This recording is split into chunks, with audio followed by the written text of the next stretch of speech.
Hi friends, இந்த வீடியோவில் நம்ம ஓட்டர் ஐடியில் எப்படி ஃபோட்டோ சேஞ்ச் பண்ணுறது அப்படின்னு பார்க்கலாம். இப்போ எல்லா ஓட்டர் ஐடியிலையும் இருக்க ஃபோட்டோவை பார்த்தீங்கன்னா அது நம்ம தானா அப்படின்னு சொல்லிட்டு நம்மளுக்கே டவுட்டாக இருக்கும். ஸோ இப்போது நமக்கு கரண்ட்டில் நம்ம என்ன ஃபோட்டோ அப்லோட் பண்ணணும்னு நினைக்கிறோமோ அதை எப்படி சேஞ்ச் பண்ணலாம் அப்படின்னு பார்க்கலாம். ரொம்ப ஈஸிங்க. நம்ம மொபைலில் இருந்தே அதை சேஞ்ச் பண்ணிக்கலாம். நம்ம ப்ரௌசரை ஓப்பன் பண்ணி அதில் கூகுளில் போய் டிஎன் ஓட்டர் ஐடி அப்படின்னு சொல்லி அடிங்க.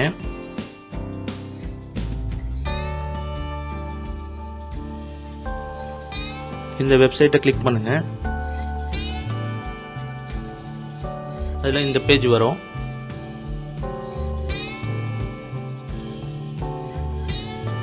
இந்த பேஜில் அப்ளை ஃபார் கரெக்ஷன் அதை கிளிக் பண்ணுங்க.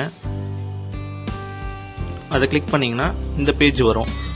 இதில் ஃபோட்டோ மட்டும் இல்லை, name, fathers, husband, mothers name and date of birth எல்லாத்தையுமே சேஞ்ச் பண்ணிக்கலாம். இப்போ நமக்கு ஃபோட்டோ எப்படி சேஞ்ச் பண்ணுறதுன்னு பார்க்கலாம். இதில் enter electoral photo identity card நம்பர்னு இருக்குல்ல, அதில் உங்களோட ஓட்டர் ஐடியில் உள்ள அந்த நம்பரை டைப் பண்ணிடுங்க. டைப் பண்ணிவிட்டு சப்மிட் கொடுத்துருங்க.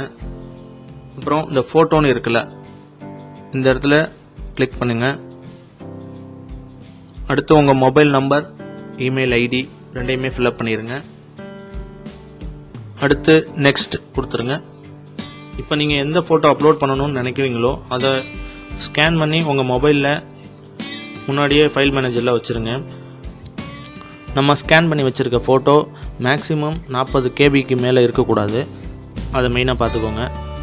சப்போஸ் நிறைய கேபியில் இருந்துச்சுன்னா இமேஜ் ரீசைசர் அப்படின்னு சொல்லிட்டு ஒரு அப்ளிகேஷன் இருக்குது. அதை இன்ஸ்டால் பண்ணி நம்மளுடைய ஃபோட்டோவை ரீசைஸ் பண்ணி வச்சுக்கோங்க. இதில் நம்மளுடைய பழைய ஃபோட்டோ டிஸ்பிளே ஆகும். அதுக்கு மேலே பார்த்தீங்கன்னா ப்ரௌஸ்னு ஒரு ஆப்ஷன் இருக்கும். அதை கிளிக் பண்ணியிருந்தீங்கன்னா நம்ம ஸ்கேன் பண்ணி வச்சுருக்க மொபைலை செலக்ட் பண்ணி ஓகே கொடுங்க. உங்களுடைய மொபைல் நம்பர், இமெயில் ஐடி அதை ஃபில்அப் பண்ணிடுங்க. இப்போ கன்ஃபார்ம் கேட்கும், கன்ஃபார்ம் கொடுத்துருங்க. உங்களுடைய மொபைலுக்கு ஒரு கன்ஃபர்மேஷன் மெசேஜ் வரும். அதை பத்திரமா வச்சுக்கோங்க. நம்ம ஓட்டர் ஐடியில் புது ஃபோட்டோ சேஞ்ச் ஆகிறதுக்கு 3 மாதம் ஆகும்னு நினைக்கிறேன். நம்ம மொபைலுக்கு வந்திருக்க நம்பரை வச்சு ஸ்டேட்டஸ் செக் பண்ணிக்கோங்க.